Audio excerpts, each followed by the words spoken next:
All right, welcome back. I figured it'd be a good idea to update everyone on my current grading strategy. Not that you're just going to follow what I say per se, but at least I'll talk through kind of what I'm doing right now, so you can see whether any of this resonates with you.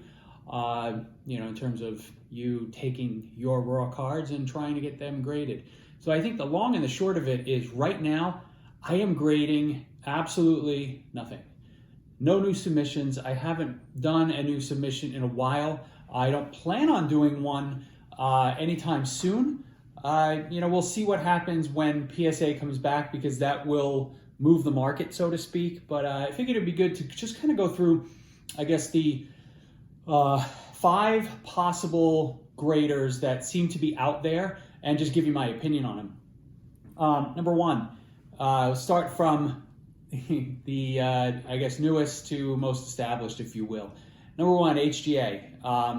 I've seen plenty of videos. I have no interest in grading with them. I just think I hate the look of their labels. I think they're very gimmicky with the color match, and I just don't see long term that they will have the value. I do like the idea that they have subgrades, but I've also seen a lot of poor quality control that have been posted to some of these forums, and it's just I don't see it. Number 4, CSG. I was frankly really impressed with the CSG slabs that I saw at a card show recently. I think I mentioned it on the channel. I like I don't love the label, but the look and the feel of the slab is really cool. I think the fact that they're backed by the number 1 grader of comic books lends some credibility to them, as well as the fact that a handful of Beckett people went over there as key employees. What's interesting about CSG, I'd love to actually submit a small order to CSG, but they have turnaround times of 10 to 11 months, and I just don't want to go there right now. What's interesting about CSG in the marketplace is I haven't seen many cards, at least the ones that I'm looking at, come back with subgrades, and I think that all the look of the label without subgrades, but also just the extra value I think in their case that subgrades would bring is an interesting thing that people are not willing to pay up for, which personally I think I would, because if a company offers a subgrades, I think you should take advantage of that. But just interesting to see the state of the market with CSG and the fact that people are just trying to go with the base service. We'll reevaluate them, in the future, I guess. Number 3, third, at least for this discussion, SGC. I like the SGC slabs. I am actually buying a fair amount, or I'm not currently buying, but have bought a fair amount of SGC 9.5 and 10s because I think the gap between those and the PSA grades are just too big. But I can't bring myself to send SGC another order with the price at $30 a card. Unless I know that I am just going to be slabbing for the sake of slabbing, the value isn't there to get something graded, especially if you have any intention of selling it in the short term. I do think there's a long-term play in terms of buying the SGC slabs. Beckett. Well, can't grade with Beckett because they're closed down anyway. I have yet to do business with Beckett. I don't love the fact that 9.5 is the top grade, and I know it's not, right? You can get a 10 pristine, but they're just so rare that again, the top grade should be a 10 on the scale of 1 to 10. It just doesn't make sense to me.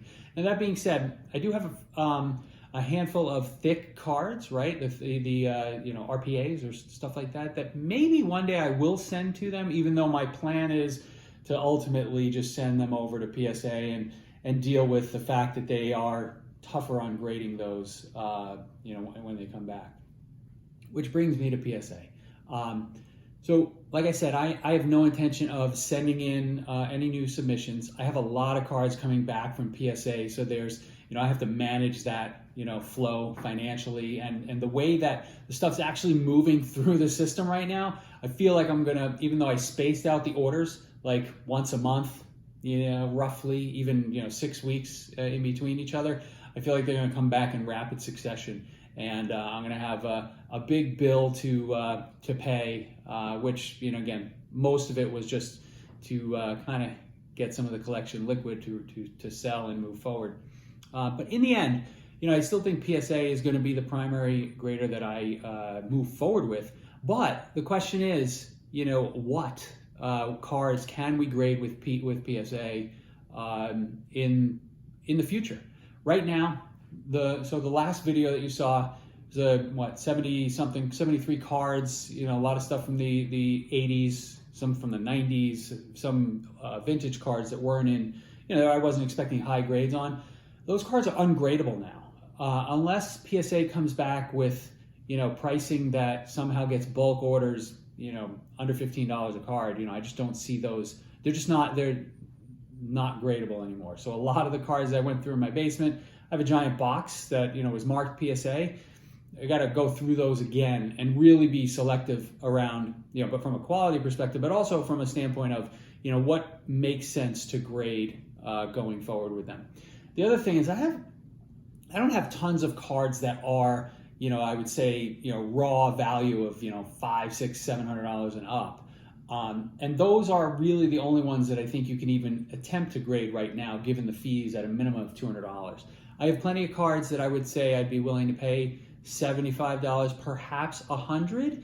If I was going to resell, if I was going to resell, most of them, in a given order. But I think most of the cards, or all the cards right now that I have, are not gradable under the current conditions of the market. So in the end, I guess we'll see what happens with PSA when they ultimately open up more service levels. We'll see if that puts, if they come back with lower prices than people are thinking. I think everybody thinks they're going to come back with high prices, right? What if they come back with prices that are a little lower than, than people expect? What does that do to the rest of the competition who have been kind of enjoying a time where they're the only games in town? I think it's one of those things I want to watch for, because just when you think somebody's going to do something, they do something differently. And maybe something like that happens. It creates a little fun here. I'd love to know what you guys think. What are you currently doing? Put in the comments, right? Are you currently grading anything? What do you think PSA is going to come back with, and even Beckett when they do reopen services?